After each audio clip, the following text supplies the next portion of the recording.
మహిళా bill, delimitation చట్టాలు అవి పార్లమెంట్లో పాస్ కాకుండా ఉండేట్టుగా చట్టాలను తయారు చేసి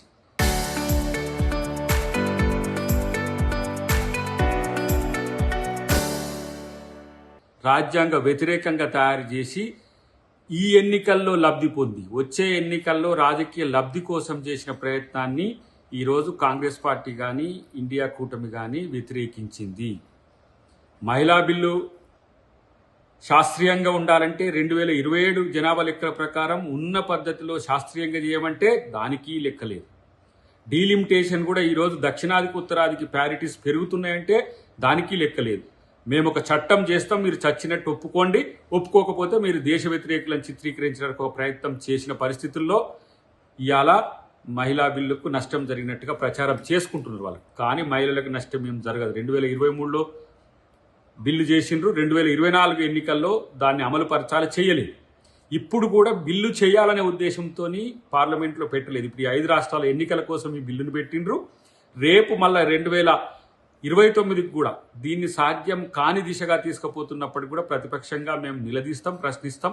2027లో మహిళా జనాభా 50% తగ్గట్టుగా 50% సీట్లు పెంచుతున్నారు, కానీ మహిళలకు 50% సీట్లు ఇవ్వట్లే, 33% అని పెట్టిండ్రు. కానీ అప్పుడు మణిపూర్లో జరిగిన ఘోరాన్ని అడ్డుకునేందుకు మహిళా బిల్లును తీసుకొచ్చిండ్రు. ఇప్పుడు దాన్ని ఎన్నికల్లో లబ్ధి పొంది మళ్ళీ ఇప్పుడు ఈ 5 రాష్ట్రాల ఎన్నికల్లో మహిళలకు ఓట్ల కోసం వేసిన గాలంగా ఈ బిల్లును మనం చూడాల్సిన అవసరం ఉంది.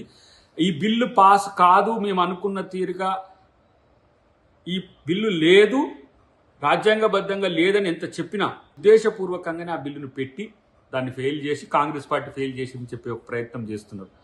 బలం లేని దగ్గర కన్విన్స్ చేయాలి, ప్రతిపక్షాల యొక్క సూచనలు తీసుకోవాలి, మరింత మెరుగైన ప్రజాస్వామ్యయుత వాతావరణం కల్పించాలి అధికార పక్షం. అది లేకుండా ఇల్ఇంటెన్షన్తో రాజకీయ దుర్బుద్ధితో చేసిన బిల్లును కాంగ్రెస్ పార్టీని సమర్థించమని చెప్తున్న పరిస్థితి.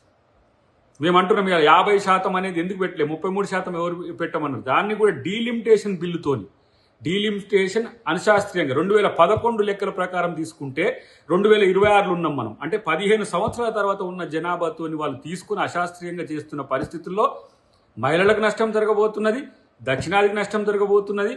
ఈరోజు ఎవరైతే చిన్న రాష్ట్రాలుగా ఉన్నారో వాళ్ళకు నష్టం చేయాలనే కుట్ర చేస్తున్న క్రమంలోనే ఈ 2 బిల్లుల విషయంలో కూడా బీజేపీకి శరాఘాతం అవుతుంది.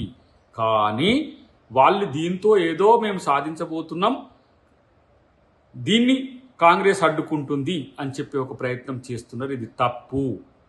బీజేపీ దేశంలో దక్షిణ ఉత్తర భారతదేశాల మధ్యన పంచాయతీ పెట్టే ప్రయత్నం చేస్తున్నది, పురుషుల మధ్యన స్త్రీల మధ్యన కూడా పంచాయతీ పెట్టడానికి బీజేపీ చేస్తున్నది. కాబట్టే ఈరోజు ప్రజామోదంతో ఉన్న ఎంపీలు వారికి సమర్థన తెలపలేదు. కాబట్టే ఇది ఒక పెద్ద సెట్ బ్యాక్. మోడీ లాంటి ఈ నియంతృత్వ పాలన కొనసాగిస్తున్న ప్రభుత్వానికి ఇదొక సెట్ బ్యాక్గా ఒక పెద్ద చెంపపెట్టు లాంటి నిర్ణయంగా భావించాల్సిన అవసరం ఉంది.